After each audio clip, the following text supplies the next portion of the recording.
where it felt like defense, you felt like you had to stop, then obviously a penalty. It's not something the team can control, but it did help Wake Forest kind of reset. Will, what do you think needs to be cleaned up the most as you guys go into the bye week and going forward? Yeah, I think that's a loaded question just without being able to watch the film, go back and look at it. So once we get a chance to do that, kind of sit down as a group and make those decisions. There's a lot we need to clean up for sure, but just really happy with the win right now over a really good, ACC opponent, and just looking to get better off those mistakes and move forward. What was it like to put the game away with the running game? Oh, it's freaking awesome. I absolutely love it. It just brings a smile on my face. We had to step up. We didn't have as much of an impact in the first half. And coming out of halftime, we knew that we were going to have to step up, Phil and I.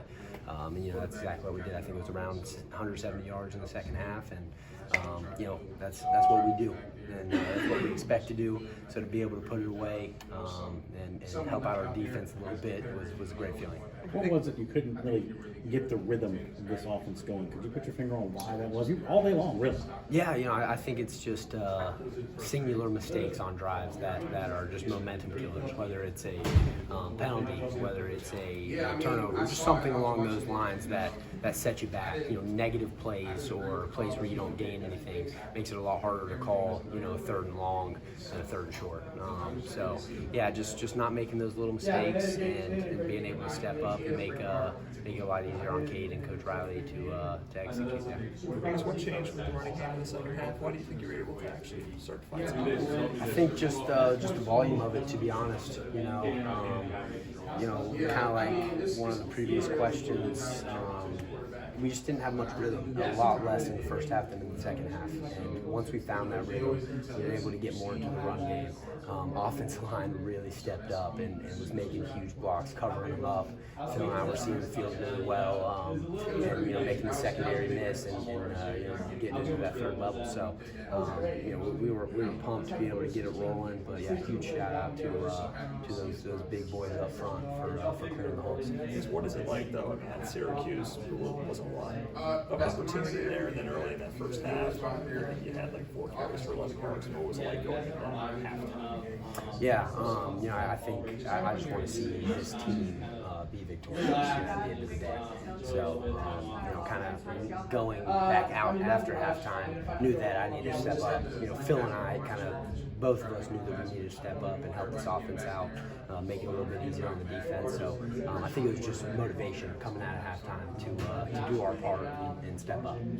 Well, heading into a week off now and then a big second half, what do you guys have to do to get to where you want to be? I think it's Coach Swinney has been relaying it on us, but just go one week at a time. That's all we can do. Each week is a season of its own, and we just got to be 1-0 every week. So to be able to do that and focus, we've got a great schedule, last 6 games in the regular season.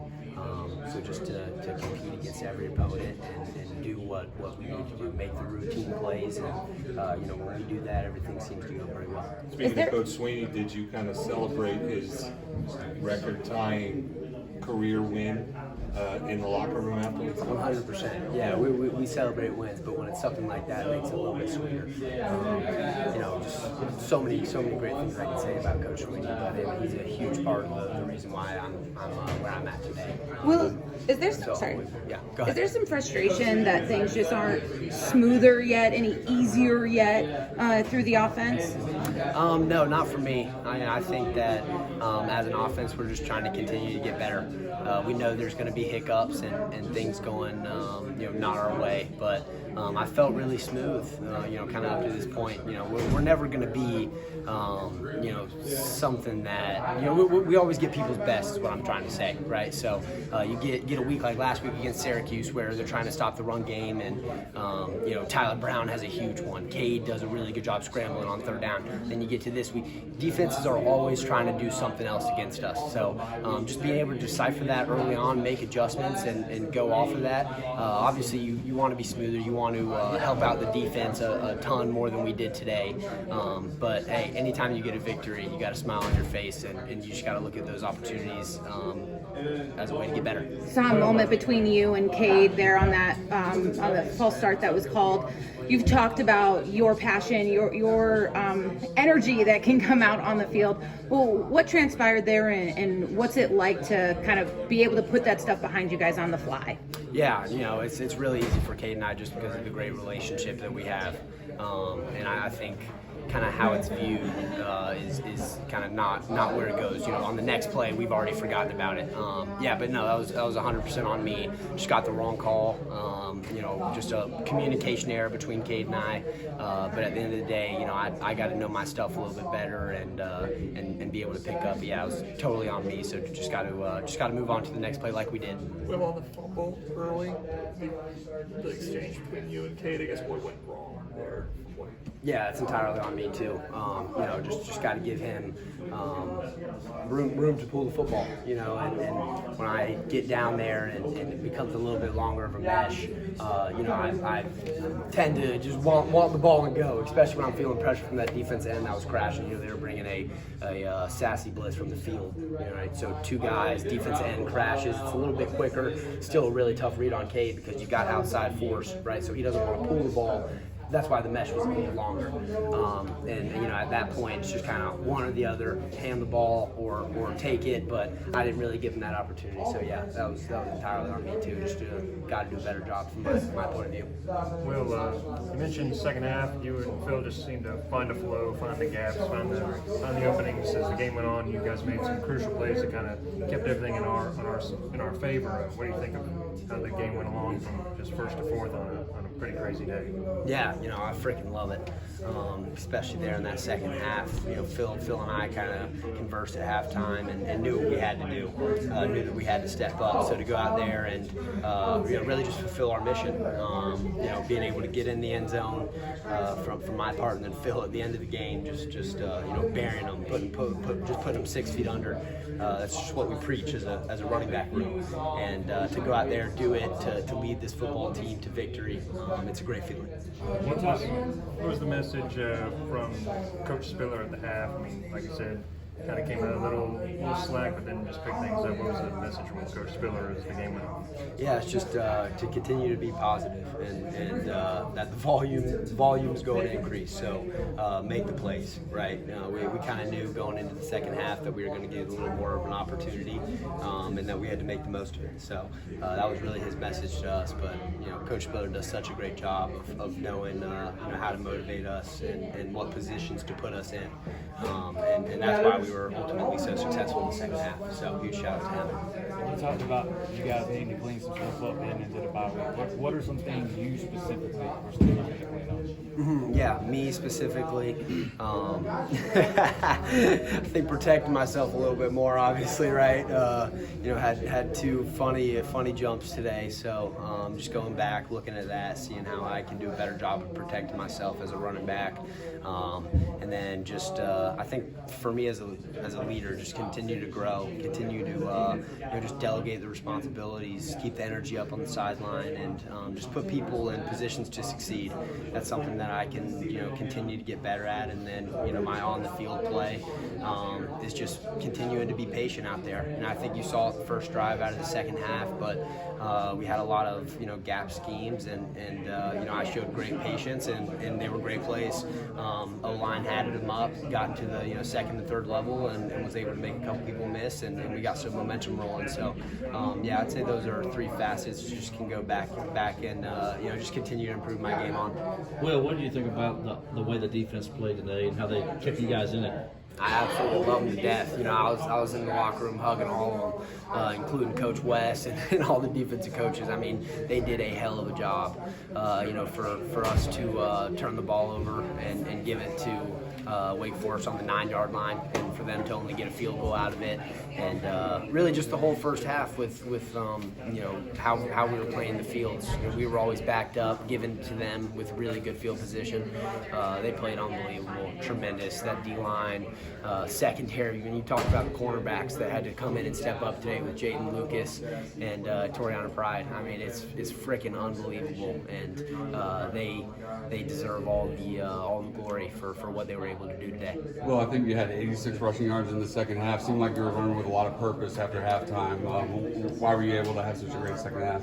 Yeah, huge shout out to the O-line. Like I said, they were really had it up in the second half. We made some adjustments, and the guys that were in there did a tremendous job. And I just showed greater patience. It's one thing that Coach Spiller brought to me at halftime is just on those gap schemes, continue to be patient. We knew that we were getting pressure from the backside, but don't let it hurry you up to where you're going to miss the hole. So, like I said, the big boys up front did a great job hatting it up, and I wanted to help this team seal the victory. So. Go ahead. Oh, sorry, that flip somersault you did on before you scored the touchdown was a little bit scary. Yeah, no, I wouldn't say so for me. That's just a normal play. I honestly didn't even realize it looked very bad until I got back in the locker room and saw it. But all the running backs when I was going over there were like, "Why didn't you just run in there?" I was like, "I didn't think I could." I thought I had to lay it all on the line. But like I said, I got to go back, look at the film, see how I can better protect myself, because that's something that I do take pride in, especially as a running back, and being able to have a long career. So definitely not scary for me, but got to go back and make some adjustments for sure. A question on the same play. After you went down on the 1 yard line, it was pretty clear you were calling to the sideline. You wanted your number called again. How good did it feel for the coaches to dial your number up in the time of need? Oh yeah, unbelievable. I think that's just me wearing my emotions on my sleeve. I think the public just gets to see it just because of how I am, and I wanted to get in. I thought I was gonna get in on the play where I ended up on the 1 yard line. But yeah, I was just letting them know, hey, I'm good. I'm freaking ready to go. Let me finish this drive and get in the end zone. So for Coach Riley to be able to call that inside zone, and for me to get in there, those big boys up front, leaving a wide open hole. It's a great feeling, no doubt. Will, when you have a defense that's just so dominant, how much confidence does that give you guys in the rest of the offense? Yeah, it's great, and it's something we take pride in the offense. At halftime we had felt like we weren't playing complimentary ball. They were overcompensating for us, and you never want to feel that on one side of the ball. And that's how the offense felt. So we wanted to go out there. We knew we were receiving the ball and just make it a little different, take some of the pressure off of them. But it's a great feeling. We always want to try to flip the field. We always want to end it with a kick. If we can't score or get it in the uprights, we want to end it with a punt. It's a great feeling of confidence knowing how good our defense is. Yeah, I asked Phil about this last time. I'm going to ask you now. Just talk to me about your relationship with him and just how special of a guy he is. Phil? Yeah. Yeah. Unbelievable. I could sit up here and really go on for 20 minutes about our relationship. But I came in with him. We were roommates at Lightsey our freshman year, moved off and have been roommates, the past 2 years at two different places. But I've spent the most time with him, my time here. And one thing that I will say is that, he pushes me to be a better individual every day. Whether it's on the field, whether it's spiritually, whether it's in my relationships. I know what I'm getting out of Phil Mafah, and he'll be my best friend for the rest of my life. There's no doubt about it. Two more for Will. It was an uncharacteristic. Said coming out of the locker room, it looked like the idea was just get you the ball, get physical, and try and get the running game going.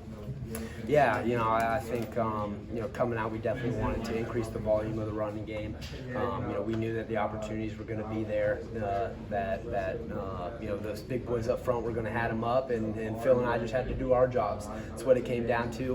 We were successful. First drive coming out of the second half, and we stuck with it, and it ended up working. So it was an uncharacteristic game for Tyler, especially in the kicking game. How do you coach a young guy like him up?